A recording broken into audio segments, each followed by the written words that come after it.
Welcome to Shorty SuperCoach and welcome to the Dockers preview. Wanted to take a look at Fremantle today, and they represent a bit of value, I think. There's definitely a few options that will be worth considering. So obviously in these previews, we go through the lock, the risk, the breakout, and the player that's no chance for my side.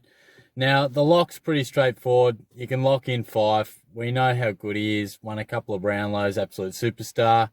My only query on him would be he doesn't often play all 22 games, but he's been pretty consistent between that, sort of 18-20 mark, and, he's an absolute star. So if he's not in your starting team, you'll be wanting to get him in pretty soon. Also a chance to be a lock would have to be Stephen Hill. Now, he's getting close to 30, and he only played the 3 games last year, averaged 39, which sees him very tasty price. He's at about 190k. Get him as a defender or a forward, and that makes it pretty juicy because a player of his caliber, he's getting old a bit. Those injuries are certainly catching up with him, so we want to monitor his pre-season pretty closely. But we've seen in the past, he's a great runner, covers the ground really well, and finds the ball fairly easy. He's now one of those more experienced Dockers, but at his best, averaged 96.1, 95.9. He's been in that 80 mark a lot. So I think for 190k, if he has a good pre-season and is lining up round 1, then he'll definitely be in just about every single side, because I think we'd take that. If he averaged about 80, I think he'd take that. So he could definitely make a fair bit of coin this season. Now, the risk, there's definitely some interesting options that I've got for each category. But look, the risk, I've got Luke Ryan. Now, he exploded last year, had a really good season, 95.8 he averaged, and that included an interrupted final game where he got injured, and I think he only scored about 48 points in that game. I say exploded, but not really, because the year before he scored or averaged 90.2. So he certainly showed at stages in 2018 what he could do. And in 2019, he delivered for the majority of the season before, injury obviously ended his season premature, which was disappointing. But why is he a risk? I mean, firstly, the positives. He's a great interceptor, takes a lot of kick-ins, therefore gets a lot of easy points in that way, and he is a very good mark. So, but the risk with him is obviously the key defender element. Now, I know that he is an interceptor, and we do see those types go very well, but I'm not sure I'd be outlaying 520k straight off the bat for him.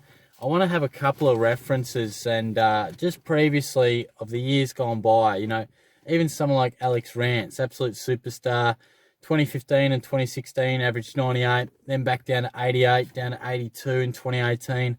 Michael Hurley, 2016 averaged 94.8, 102.5 in 2017, down to 90.6, and he just hasn't regathered that sort of form. Scotty Thompson, another guy who's premium sort of defender at his best, 2013 averaged 98, then back down to 79, and we never saw anything sort of like it. So, look, Ryan may turn out to be one of the best taller types in the back line to score well, but I just wanted to outline that we have a reasonable case study of key defenders having really good seasons where they find a bit of loose ball, they have their career best in terms of intercepting and marking, but they more often than not do find that more of a defender type of average, or key defender type of average, which is not normally associated with a premium sort of market. So it's something to think about, but certainly the kick-in rule definitely is something that those guys didn't have, and definitely favours Ryan. Now, the breakouts, I've got 4 names here, so we'll try to whip through them in some way, shape or form. And I'm not even sure who my favourite is. I probably do, to be fair. Andrew Brayshaw, he's probably my main breakout contender for Fremantle. Now, he's available as a forward, 382k, and we've seen snippets within games of what he can do. He's very good in the contest, and obviously he was drafted very high, so he's a quality type, lots of potential. Now, the fact is, I think the reason why I said off the top that the Dockers are interesting and represent a bit of value and opportunity is because they are sort of going through that phase where players are always on that cusp of breaking out. They've sort of got a youngish list and have a lot of guys that are coming into their second and third and fourth sort of seasons, which is generally when guys see a boost in their average. And particularly through the midfield, I think there is a fair opportunity for someone like a couple of these guys to step up. I think Brayshaw is definitely one you should consider. Connor Blakely as well in the back line, 411k. Now, I think off the top of my head, it was the back end of 2018. I think overall, whatever season he averaged about 89 or something like that. The back end where he played pure mid, he was massive. Now, he has been playing a different role, which obviously sees him have a pure defender status, but if he can get back to some more midfield time, he's definitely shown an ability to really score very well. So he's got to be on your radar, but he's pretty awkwardly priced, paying more than 400k for a bloke that's fairly risky. You'd want to be pretty confident. Adam Chera as well, 338k in the back line. I really like him. I think he's a bloke who, if he gets the chance to run through the middle, could seriously be a big improver on his numbers. Now, he's the cheapest of the lot, so whether that just waves you slightly towards him because he is more your classic mid-price around that 300 to 350k. Brayshaw's the pick of the lot for me there, but a few guys that, if given opportunity through the middle, could definitely benefit big time. And I've got Sean Darcy in there too. 402k, obviously he's a ruckman. At some stage, we were going to see him take over from Sandilands. And look, obviously, officially, it's going to happen now. And I really do enjoy watching him play. I've been a fan of him for a long time. I really wanted him to get to the Cats, but didn't pan out that way. Again, he's very awkwardly priced. I think a lot of people are probably looking more at a Tim English if they're going to go sort of that way for their R2. But I think Darcy will definitely see a rise in his numbers. Probably just depends how confident you are. But I think he's going to be a hustle-bustle type, sort of Mumford style. I don't think he's going to rack up big numbers with the pill, but I think he's going to do a lot of contested work, a lot of tackles, and he's a big body. And I think as he matures and develops into that, we'll know how to benefit it the most, and will certainly, as he grows and works his way in the contest, he'll be winning more hit-outs more than he doesn't, because I think blokes like, well, the big-time players like Gawn and Grundy and your Mumfords of the past, it does take a fair bit of time. Even if they are big units when they're young, it takes a bit of time to learn the craft. So Darcy's probably a bloke that could do it this year, but I certainly think at some stage he will.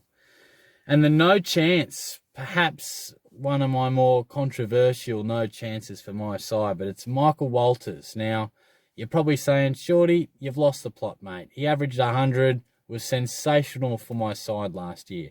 But he's no chance, and I'll tell you why. So, 547k. He played every game last year. Career best season, averaged 100.8. But historically, he doesn't play a full season. And he has, and would have been on many people's burn list prior to last year. Prior to last year, averaged 87.8 from 18 games, 87 from 7, 78.6 from 22. And I think a couple of years back, he only played the 6 games. So it's been a slow burn, and he was a bloke who benefited from getting more midfield minutes. So it definitely shows what that can do. But I just can't trust him to not get suspended or not get injured or not throw in a really poor game. Yes, this was a fantastic season, but I'm not interested in starting him because we've got Dusty, we've got Whitfield, and I love Heaney. So that's a clear top 3 for me. I really didn't think too much about it, and Walters was a guy that I just can't trust that much. So while I think he'll probably be in my side at some stage throughout the season, he certainly won't be there to start. So I'd love to hear your thoughts on that. We'll take a look at my Cats next, which will be interesting to talk about Geelong. Otherwise, I'll probably be keeping these previews going, really. I'll look to do a Q&A at some stage as well, but maybe the odd sort of team picker video, a little update. Hasn't been too much changes yet because not much has really happened. Clubs just coming back from their break and things like that. So I'll be back soon. Thanks for tuning in. I'll catch you later. Cheers.